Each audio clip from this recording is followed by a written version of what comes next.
What's good, YouTube? Cardfight King here, Aqua Life Baby. I already know how it is. I guess in this video I kind of want to give my obligatory thoughts on worlds and whatnot. I'm not really going to focus on the Japanese format because I'm kind of like, well, yeah, not really, whatever. But if you guys know the results from Japanese format, please let me know. In the comment section below. It is interesting to see what kind of the future, in a sense, looks like. But it's not really what I was looking at. I was looking more at English. As for worlds for English, the Zoo Nation reigned supreme. Zoo won both premium and standard. Pretty happy to see Gridora win premium. Mega colonies have really never been a mega colonies are probably still going to be even after this because it's premium, but mega colonies have always been a niche type of clan. They're not really a super popular type of clan, even though Gridora had a lot of popularity during when she did come out. But I want to say that's mostly because that's a sort of a feminine type of card, and people in Vanguard, whatever. But she also had a good effect too, so there's that.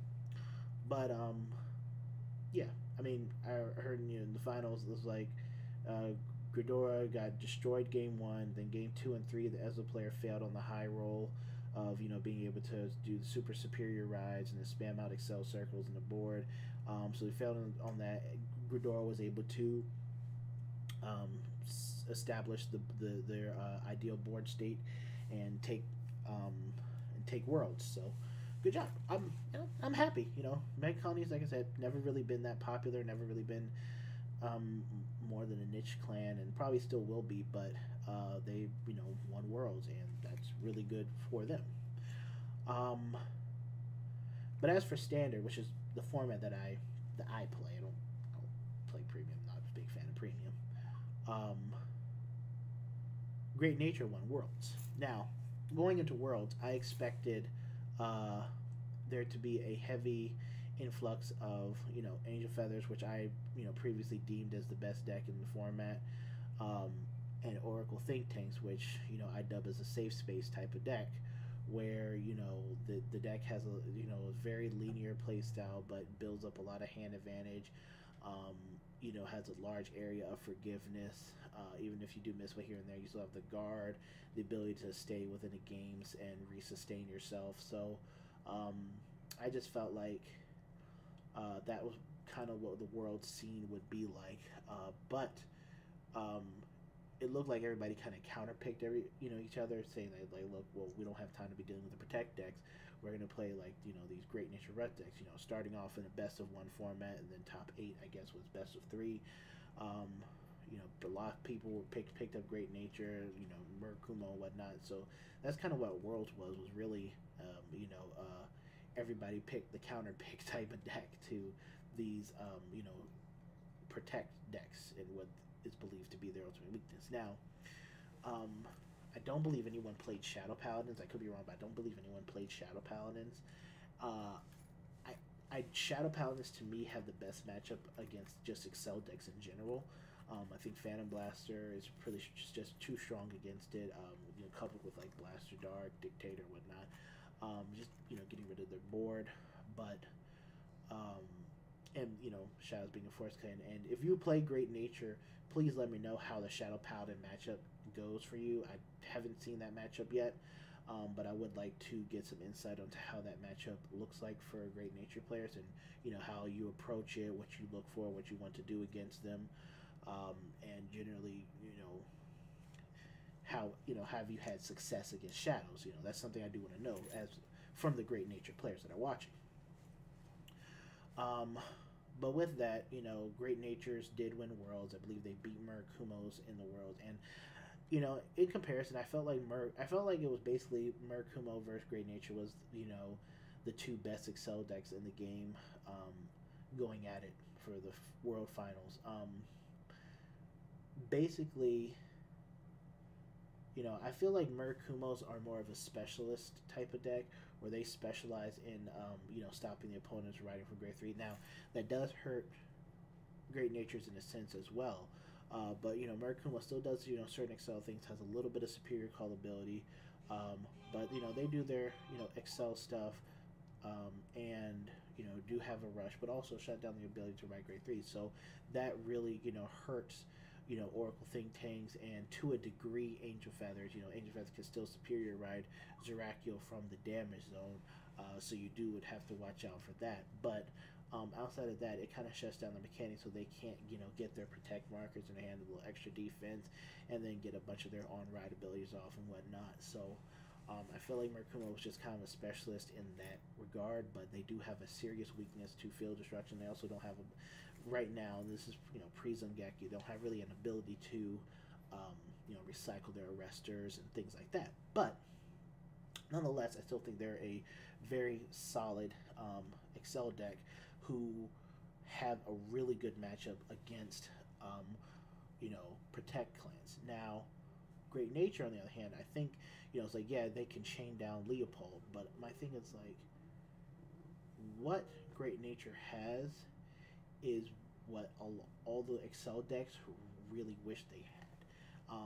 And why I think Great Nature is one of the best decks in the game and the best Excel deck. Because I believe that they have better, they have more advantage in a lot more matchups than what Murakumo would have. But also, let's say like you're playing Murakumo and you do shut down their ability to like ride Leopold, whatever it is, but they still have such good rear guards and such a good game plan outside of just keep re-riding, that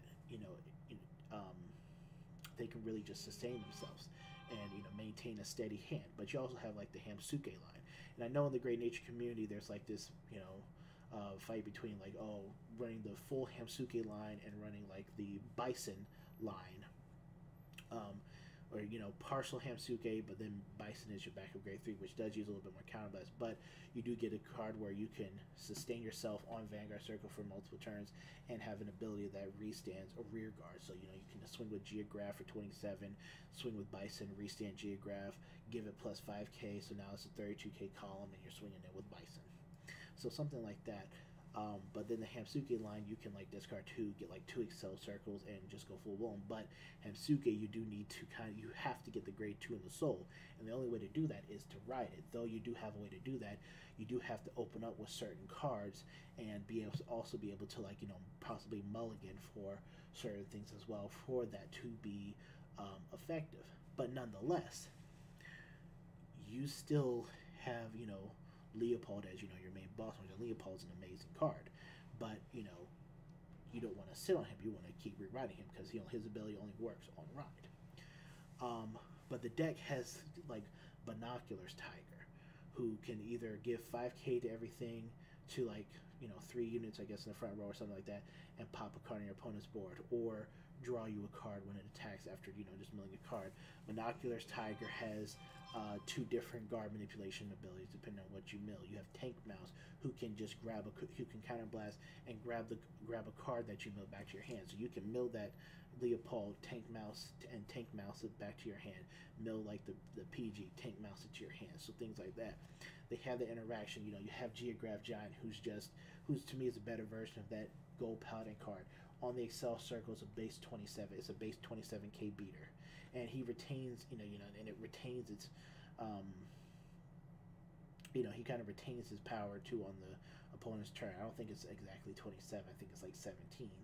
Yeah, so he's 17 on the opponent's turn. On your turn, he's a 27k beater. You have certain plays you can make, like with the Zebra. I've seen some people play the Zebra where it's like every time you mill a card, the Zebra gets plus 5k, and you're milling cards with Leopold, with the Tigers, and then the Zebra is getting a bit bigger. So you do have places of that. So what the point is that what Great Nature has is that they have such good rear guards, and an ability like Leopold can build a board out of nothing, or give him and or give himself a crit, just depending on what you mill. And you can kind of figure what you're going to mill based upon kind of like what you've seen so far. You know, if, let's say if you've seen 10 triggers, then you know the majority of cards in your deck left are not triggers, so you can kind of you can kind of predict or have a higher chance of knowing this, like, well, I'm mostly going to mill non-triggers now, so I can plan for this ability. So I think that where it's at with Great Natures is that they're just the best Excel deck, because even if they can't reride their grade 3 at certain times, they have such good riggers. Even the Hamsuke grade 1 and grade 2 are good on Excel, or just good on the rearguard circles as well. They have they have a very good grade 1 and grade 2 lineup that it allows them to sustain and make plays outside of just rewriting the grade 3 and having the grade 3 lead the deck. That deck really kind of works and functions. If one part's not really working right now, then you have the other parts working. If the other parts aren't working, then the main grade 3 is going to get everybody to work. So it's a really good working relationship without the entire deck, and which is why I figure that Great Nature is, the best Excel deck in the game. And I can see why they won Worlds too as well. I think that they definitely have a good matchup against other Excel decks. I know from personal playtesting against them, I had a hard time against them as well, dealing with what they were trying to do, and trying to establish what I'm trying to do. I'm trying to end the game at a certain point, but they're getting advantage here and there. So there's that. But I hope you guys enjoyed the video. Let me know your thoughts on Worlds. Let me know your thoughts on Great Nature. And I will be back. Next video will be the evolution of Aqua Force, Part 3. We're going to be covering Legion. Alright, Cardfight King, and I'm out. Peace.